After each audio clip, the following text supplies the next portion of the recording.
Hey, it's the Tuesday edition of Daytime. I'm Dan Mooney. Derek Fage hopefully will be back on Thursday because we don't have a show on Wednesday, I'm told. So I'm learning all these new things. We're back in the kitchen with the lovely and talented Julie Findlay, and Julie has really, that soup is smelling fantastic. I know. I love when everyone's coming in, each guest, and they're like, oh, I love it. So I feel like we're slowly inspiring everyone to get home and make some nice hearty soups and have them all week long. Because it's like when you want to sell your house, you bake bread. Yes, exactly. There's tips everywhere. There you go. So I thought I would take this as getting tips of getting kids in the kitchen. Wouldn't that be a fantastic idea? I know you have kids, and it would take a lot of your load off, your workload off, if they could sort of fend for themselves. Yes, absolutely. And the one thing that all parents, especially with young kids, is don't worry about the mess. Clean it up at the end, I know, or get into the routine and clean as you do. People have different approaches. Just let kids get in, get dirty, get used to it, and then teach them how to clean up. You gotta model the ways. Why do you think there's a reluctance for young people to get into the kitchen? You know what, I'm not even sure if it's a reluctance or maybe it's timing. I think a lot of people are on the go. Oh, well, that's true too. Yeah, and so I think what we have to do is find that time to kind of get in the kitchen and be with the family. So it might not be at the table because, you know, Jimmy's got a thing Hockey at game. 4:30 and Megan's got to go singing at this time. And that's how it happens as kids grow. So the opportunities in our community are fantastic. It just has us running at different times. So we've made it a habit of being in the kitchen and kind of doing the prep together. So I do have, my daughter loves being in the kitchen, and Jackson loves it too, but we get so into it that we kind of push him out a little bit. So we're inviting him in a little bit more. So really he should be beside me, but he's out playing outdoor hockey. So we'll that's let him go where do I'd that be too. No, you're in here with me. You're getting I'm in the here tips today. But so, no, I didn't learn about anything in the kitchen until I was in my teens. And I think that's probably a normal kind of and that's okay. transition. And hopefully when you're going through the grocery store, you weren't heading to the chip aisle right away. You already had those habits. Like those habits come from everywhere, whether you're in the kitchen doing it or you're sitting down at the dinner table and you're realizing what's in season, what's good for you. I think a lot of kids are surprised when they're off to university. In fact, young companies have grown from kids in university that love good food. So even good food is a funny little story. There are a couple of kids from Montreal University that loved good food, and so they did that pre-packaging. It's two young men that started doing it. So yeah.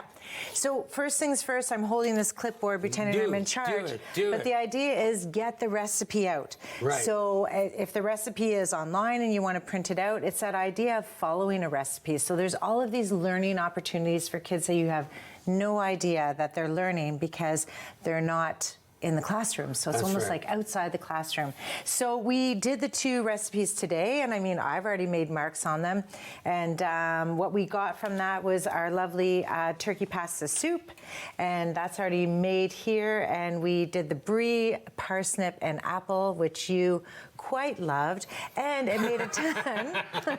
Just trying out, and it made a ton. And then I'm just showing everyone at home that there's opportunities to be able to freeze it, have in the kitchen, or just run it over to a neighbor that maybe needs a little bit more help during this week. It's just those ideas of getting like big batch cooking. And done very, very quickly, and not a big cleanup. Not a big cleanup at all. No, and it's great. And our cleanup, as you say, and we'll bring it back to this was all of our peels and scraps from all the veggies that we used.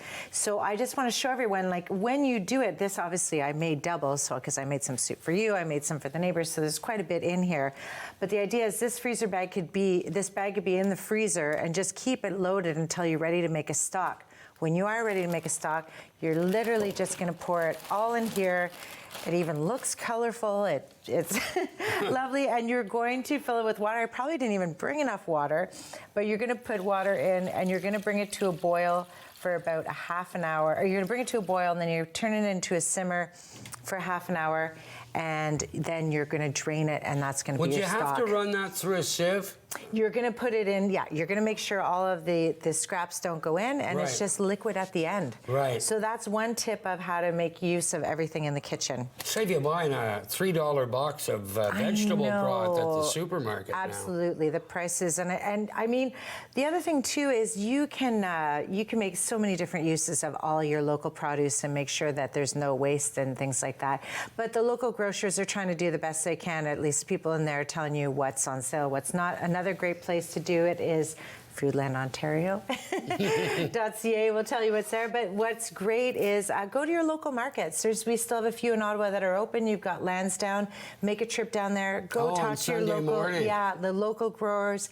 They are full of information. I mean, I would love to talk about it forever, but you know where things are coming from.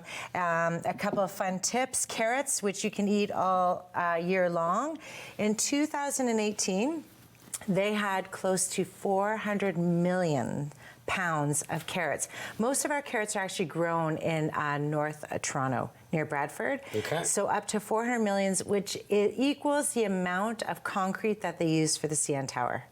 Fun fact. Wow. Foodlandontario.ca. Wow. Another one, apples. So we have so many varieties of apples that are from Ontario. You've got Honeycrisp, Spartan, Empire, Macintosh. Like I gotta cut you off, love. We got 13 seconds. Okay, 13 left. seconds. My last tip at home. Hurry Use up. local Local chefs. books, local chefs. They're great. Thanks very much for everybody. Thank you, Julie.